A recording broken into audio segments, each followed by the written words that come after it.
Hello.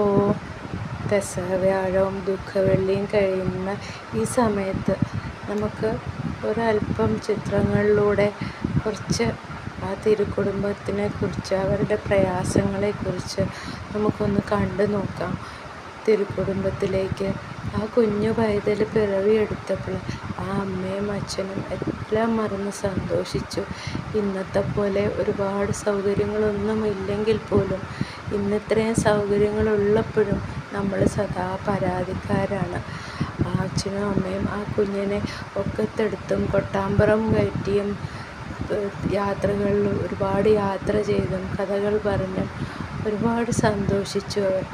ആ കുഞ്ഞു പൈതൽ അവരുടെ ഒക്കത്തിരുന്ന് അങ്ങനെ വളർന്ന് മെല്ലെ ആ വീട്ടിൽ നിന്നും അവരുടെ കരങ്ങളിൽ നിന്നും പാദങ്ങൾ പുറത്തേക്ക് വെച്ച് സമൂഹത്തിലേക്ക് ഇറങ്ങിച്ചെന്ന് തനിക്ക് ചുറ്റുമുള്ള അപ്പോഴും മാതാപിതാക്കളെ ചേർത്ത് പിടിച്ച് സമൂഹത്തിന് ചുറ്റുമുള്ള എല്ലാവരെയും സഹായിച്ചും എല്ലാവരോടൊപ്പം ചേർന്ന് നിന്നും എല്ലാ നന്മകളും തിന്മകളും കണ്ടറിഞ്ഞ് അവസാന അത്താഴ വിരുന്നിനെക്കുറിച്ച് കേൾക്കുമ്പോൾ നമുക്ക് പ്രിയപ്പെട്ടതോ നമ്മളെ പ്രിയപ്പെട്ടതോ ആയിട്ടുള്ളവർക്ക് ഒരിക്കൽ പോലും ഒരു പ്രലോഭനങ്ങളാലും കൈ കഴുകേണ്ടതായി വരരുതേ എന്ന് നമ്മൾ അറിയാതെ പ്രാർത്ഥിച്ചു പോവുകയില്ലേ?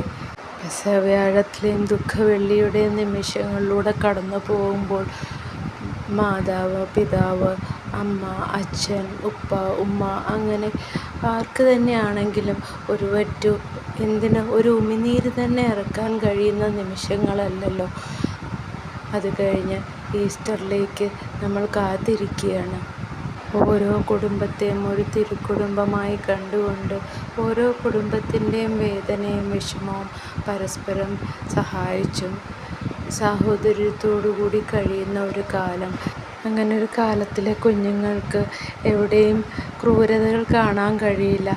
ലഹരിക്കടിമപ്പെട്ട് ആരും ആരെയും ദ്രോഹിക്കില്ല. കാരണം അവൻ്റെയും അവളുടെയും വേദന നമ്മുടെ വേദനയാണ്.